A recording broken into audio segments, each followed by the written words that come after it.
Welcome to GuidosBros, where we ask better questions. Because having the answers is just not good enough.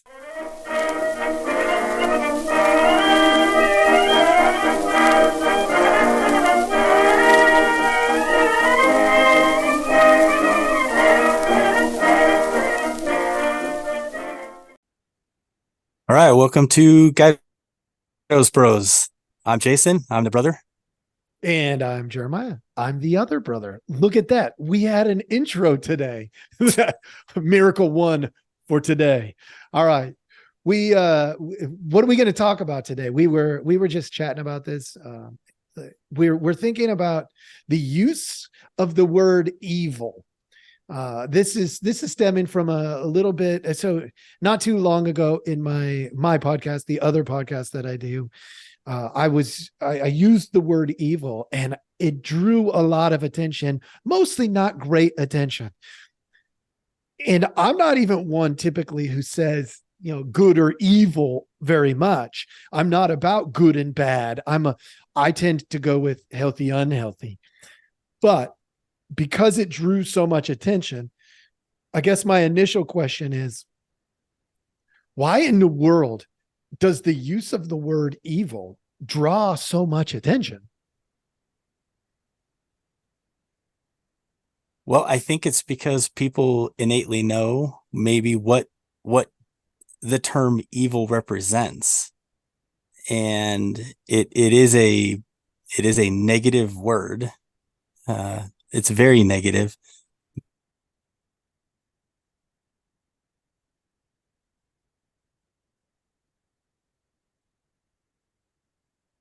Action to the word evil. It's Dude, I don't know ahead. if this happened, but in the recording, you just went blank for like 5 seconds here. So Really? restate that. Yeah, just restate While it. I was talking. Okay. Yeah. I was just saying, I think it's because people have an innate understanding of what the word evil means, even if they can't formally define it.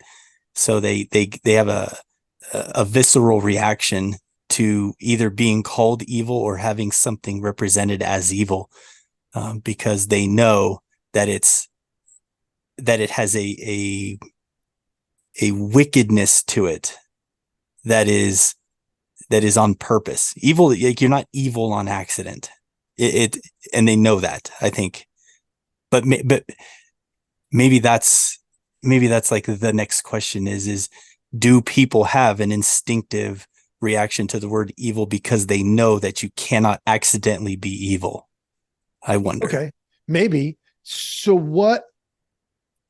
Okay, well that's going to open up Pandora's box, but let's go there. I'm kind of curious where this is going to head. So, since reading the Chronicles of Narnia when I was younger, the Chronicles of Narnia are based very much on biblical principles. Yeah. It's actually a retelling of the story of Christ, just with a lot of fantastical pieces. And I started watching as this happened in my life. Anytime you retell the story of Christ, even in a way that is not direct at all.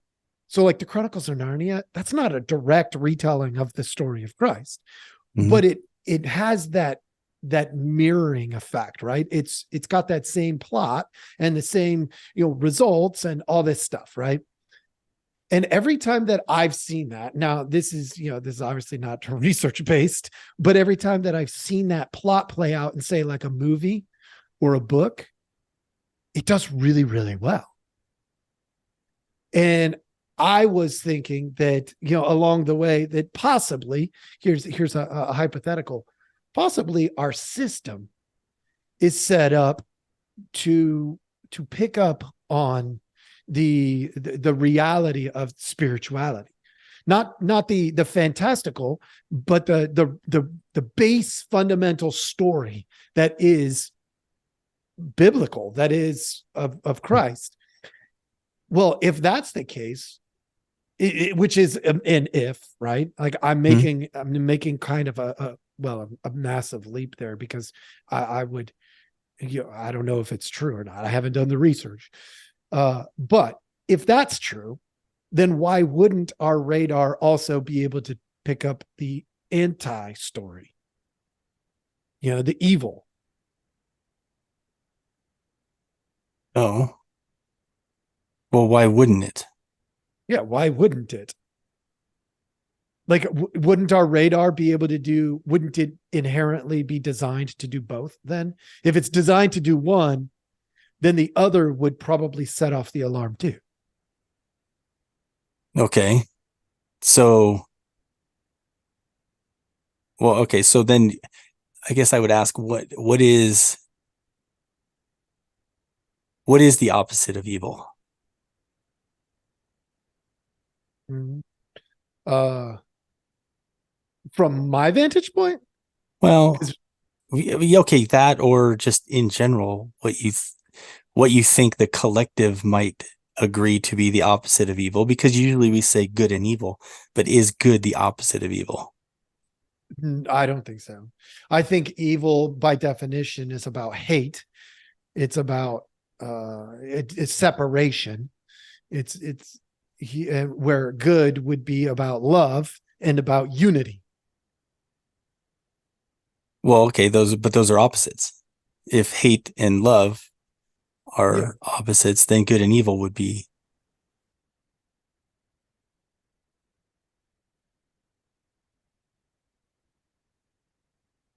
mind. So you pull up a source, I'll pull up a source. Dude, you just Real went quick. blank again. What did you say? Pull up what Oh, source? what the heck?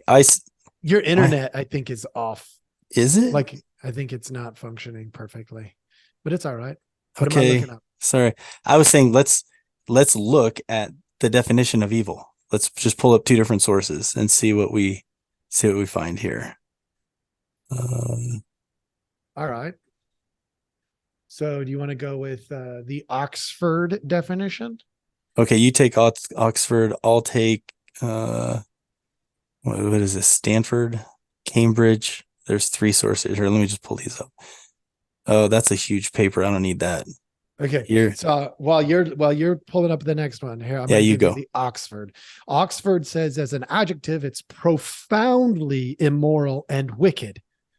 So it's got to be above and beyond. That makes it relatively subjective instead of objective. That's interesting.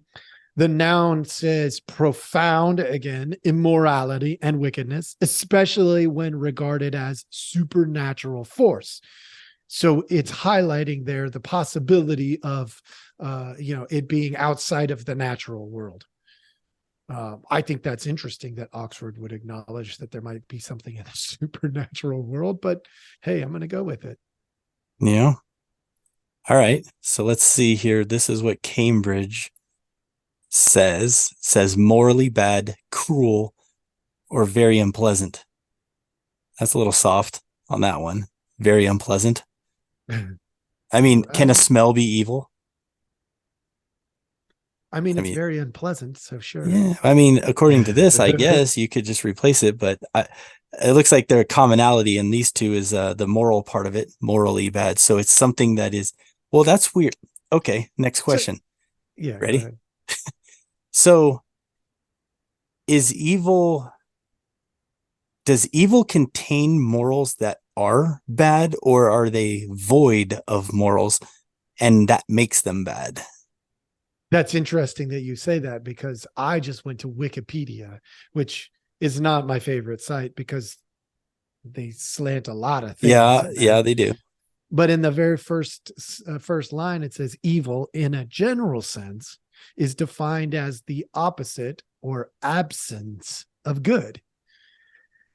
So Okay, yeah, I hate definitions that define things by what they're not. I hate it.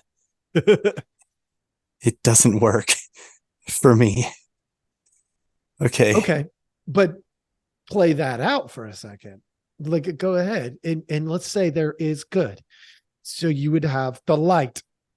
The light, when it enters a space, it fills the space. If you have a dark room, all you have to do is open a window and it's not dark anymore. So sometimes the void is important to consider. Oh, Wouldn't it be? yes, sort of. Or you're talking just my hatred of the defining things by what they're not. Yeah, go for it. I want I to hear just this. no, it's fine. I just don't like it. It's because it forces you to have to understand something else in order to try to understand that. And when you do it by its negative, it makes it only understood by understanding something other than what you're trying to define. Yeah. And that drives me nuts because I want to understand the thing that is. So you could say that darkness is the absence of light, which is right. But darkness just means there's nothing there to bring light. So you don't say, well, here's light, and then darkness is just without that. Ooh, I don't know, dude, if I would say it that way. You're the physicist guy. But what I would say, if you look at darkness, it's something that is designed to block out the light. The light is everywhere by default until something blocks it out. For instance, the sun goes down and it gets dark, right? Mm-hmm. That's because the earth is blocking the light. True. So by design, if you were going to take out love, let's say, Okay. something is blocking the love. If you were to equate love with light or Sure. lightness, then you could define it that way.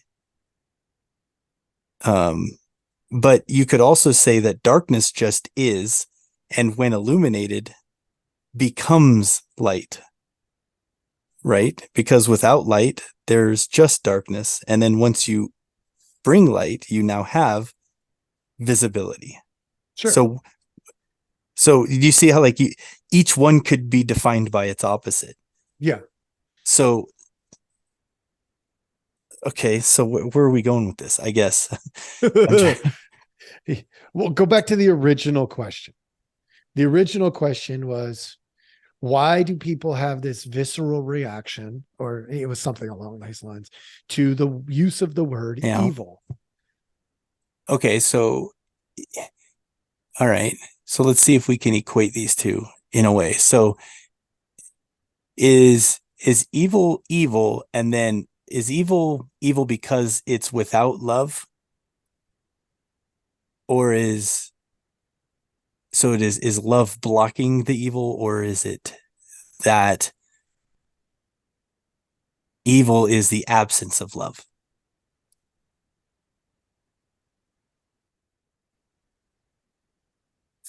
It's, well, from my vantage point, I'd probably say it's blocking love because by natural design, when I look at the human, the like when I look at sociology and psychology and culture and stuff like that, the natural design is the desire to connect. Something has to step in and say, yeah, but we're only going to connect if it benefits me. So okay, So, so so something is blocking the love. so then is love the natural state and evil the unnatural state?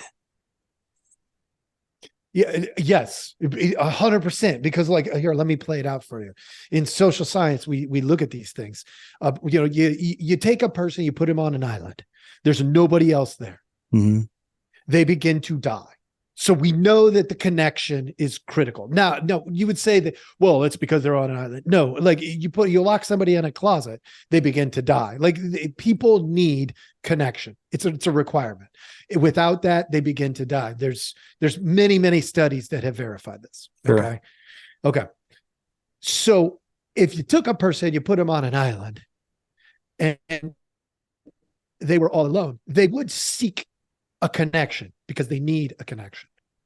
If they found another person on the island, just one more person on the island, it would, they wouldn't immediately, I mean, they might be scared, but they wouldn't immediately try to kill them. They would immediately try to connect with them safely. Okay. That's by design. So do you connect with things because of love or hate? Yeah. Okay.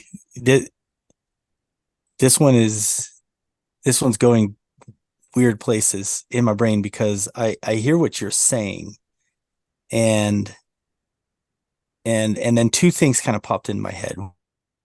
One is that the natural state of things, of the universe, of whatever we know about science, is that entropy is real.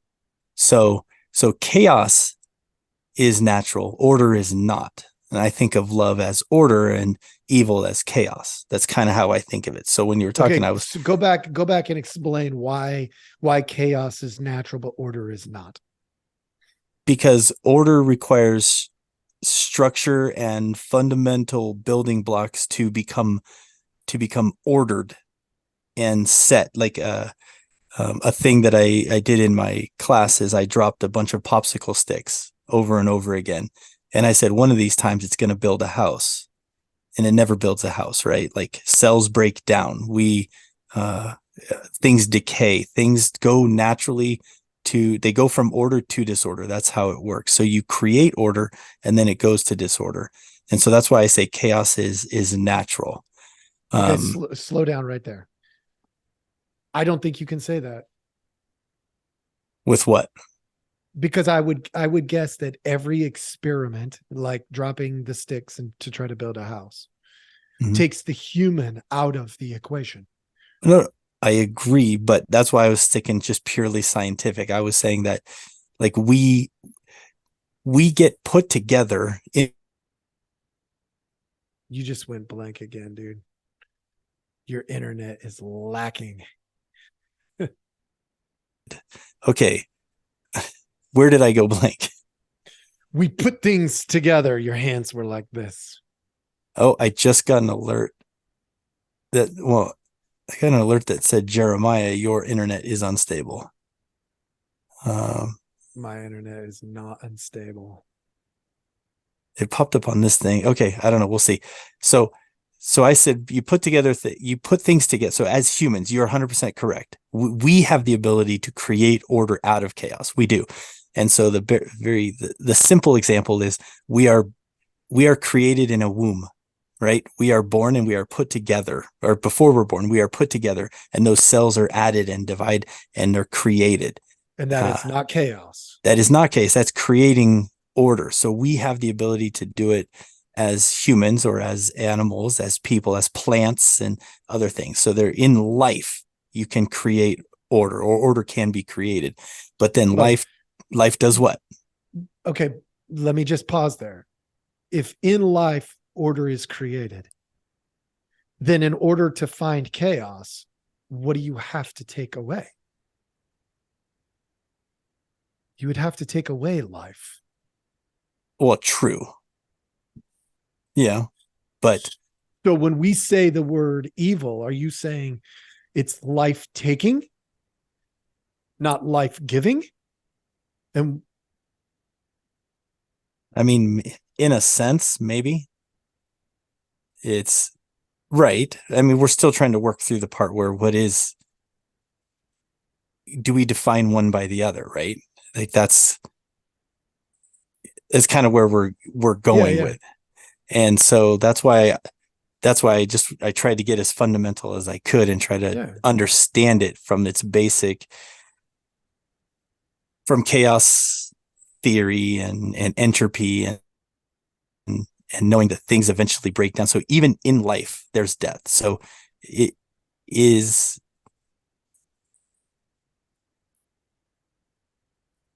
I don't know where I'm going with that now. I kind of lost that one, but Kind of stalled out. Here, let me ask you a question and see if we can.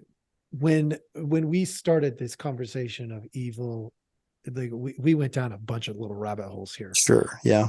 My question that I have now is maybe our conversation here is exactly why people have a visceral reaction, because it forces people to admit that there is a design for life. It forces people to admit that we are capable and often even willing to go against our design. I mean, in the most basic sense, it could be like, we by design are made to consume food, but it doesn't have to be good food. It doesn't have to be healthy food. It could be really crappy food, and it could kill us, but we could still consume it.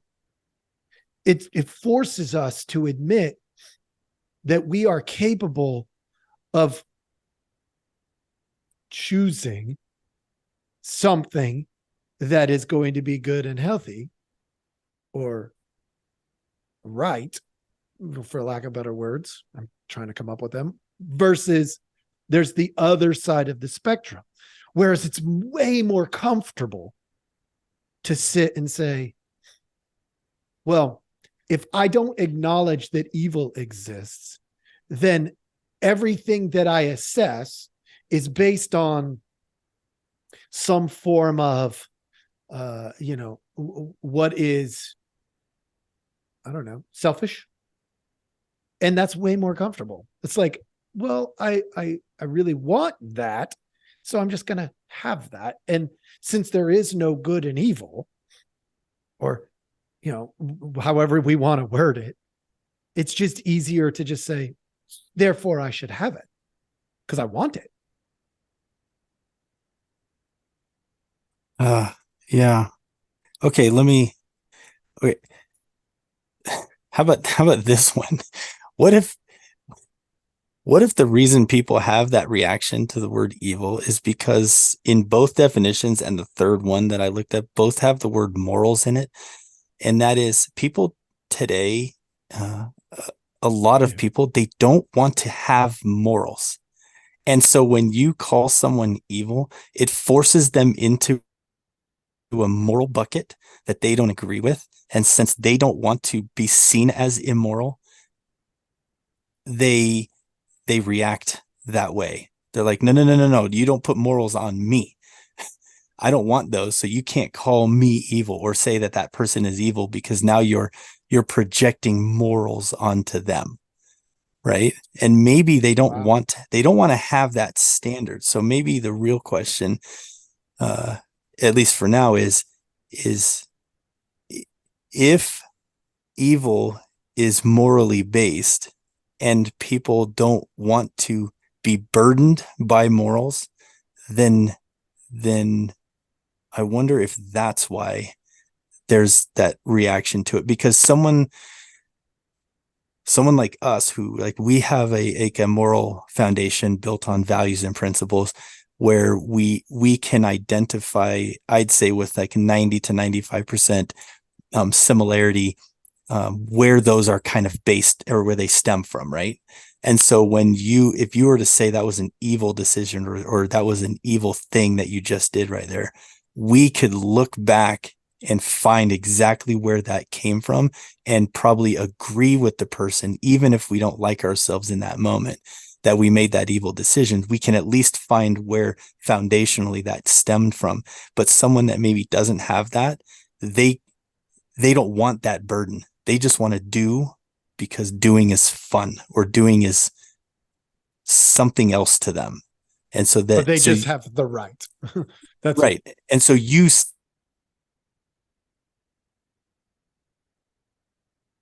you just went blank again.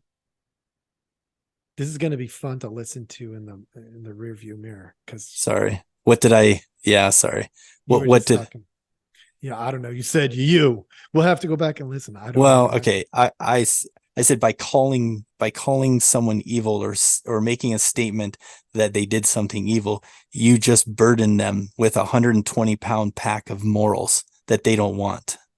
Okay, so let me ask the question. Maybe the better question would be, is morality a burden? Yes. I think that's an answerable question because I think it is a burden, and it's a burden that is based on responsibility and having a system of values that you can depend on that can structure your life. So I think that one is a little more answerable than some of the ones we ask, I don't because I don't know that that's, I mean, maybe.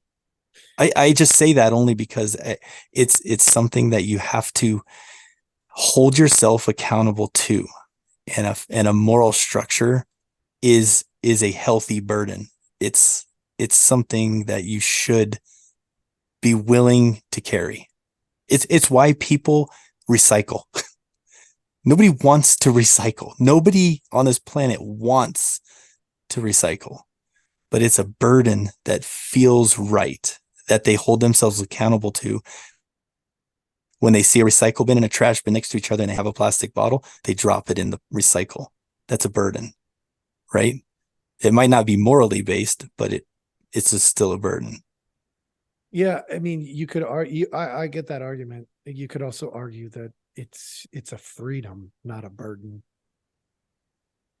But isn't freedom by definition also a burden of responsibility? Because freedom itself is lame. Well, it's the ability to choose.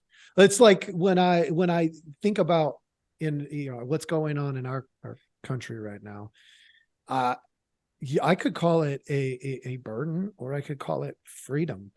Yeah, there's a lot of stuff happening that we could say is a burden, but we have the choice, man. Like at the end of the day, somebody who thinks our military sucks can say our military sucks.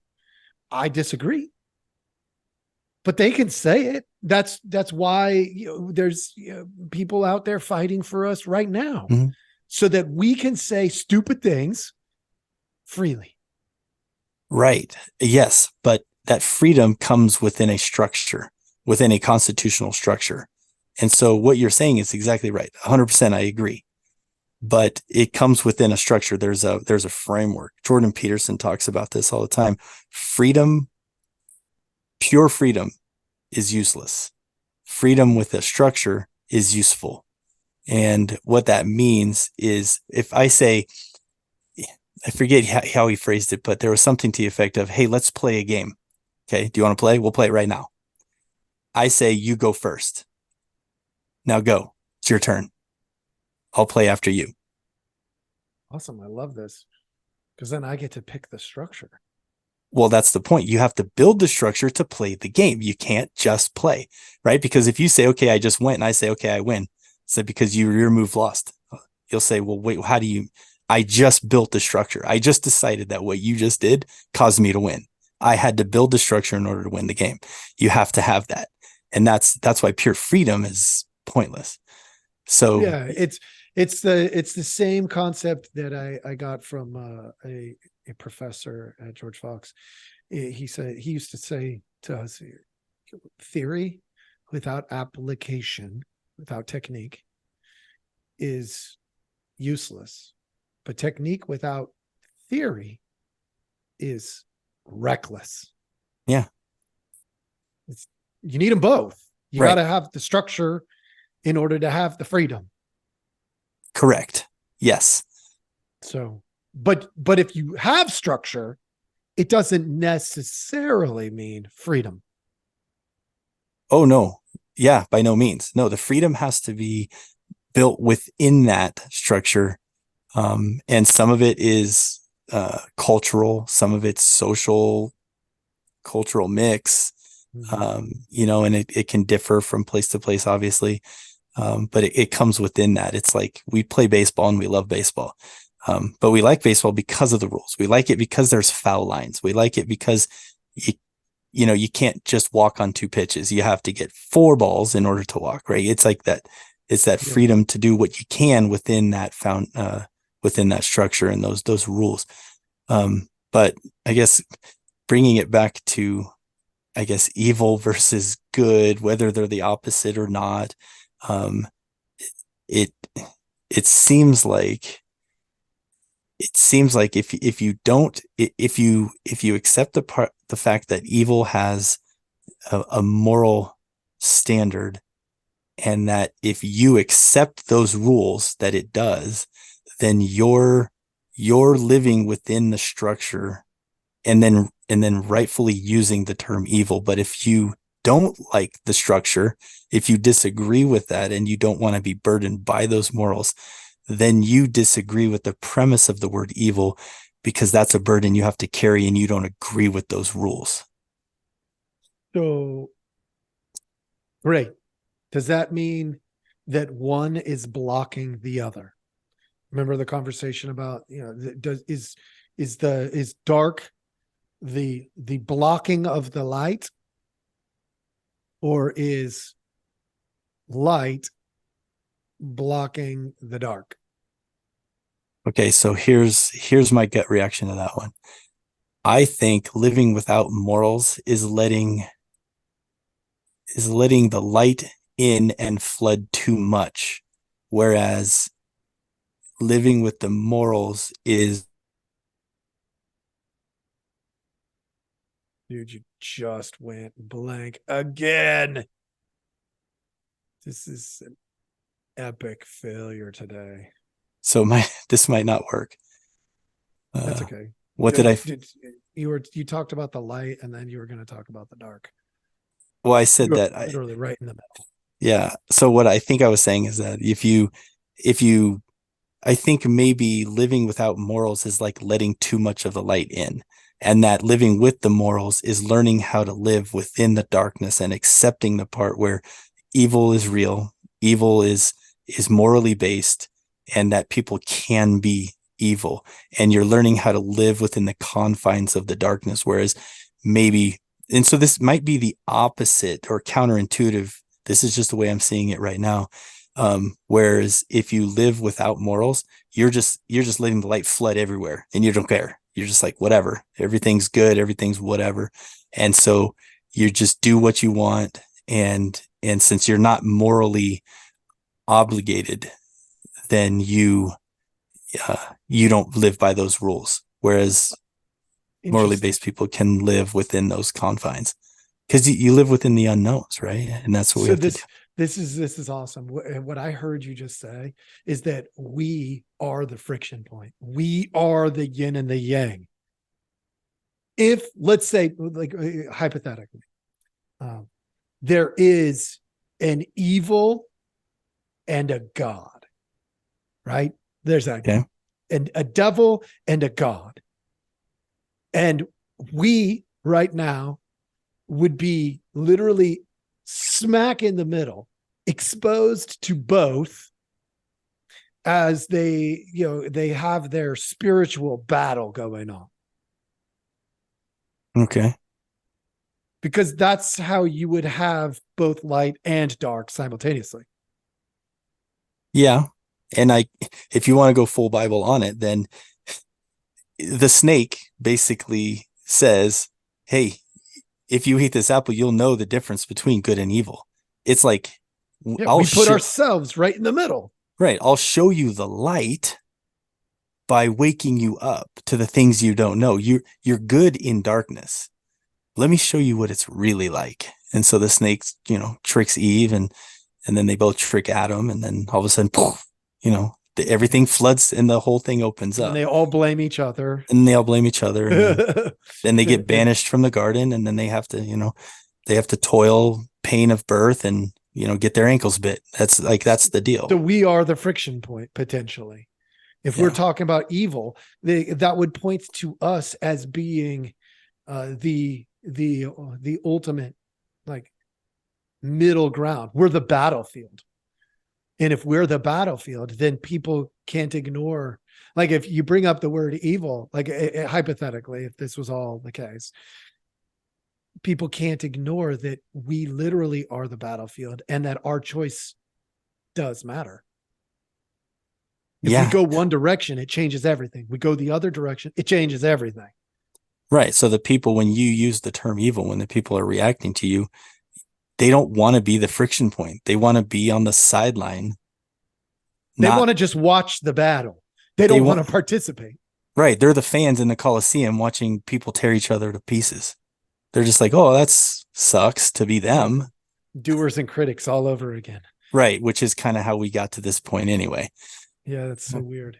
Dude, it's interesting. I wish that some of this didn't go blank while we were talking, but I think the majority of it's pretty good. And so hopefully, I don't know, it'd be fun to go back and listen to it at some point. But You might have to more than you want to because you're going to have to probably see if you can chunk it together. But okay. I'm probably just gonna cut it and send it out. Oh, Because okay. I mean, there was nothing like at the end, I think we recapped okay. And it's just an internet flow, right? Like what can we do? Yeah. All right. So Well, my bad. it is what it is. People will they'll either get over it or they won't. The content here is worth them listening to. So I we'll think it just was put it good. out there. Good random conversation, and I like it. I think it was good. So Cool. All right. all right. Well, folks, thanks for joining us. We always appreciate you. Please like, subscribe, do all those fancy things that you do, and we will see you next time. Thank you for listening. Please like, subscribe, and follow. You can go to GuidosBros.com. That's GuidosBros.com for additional content.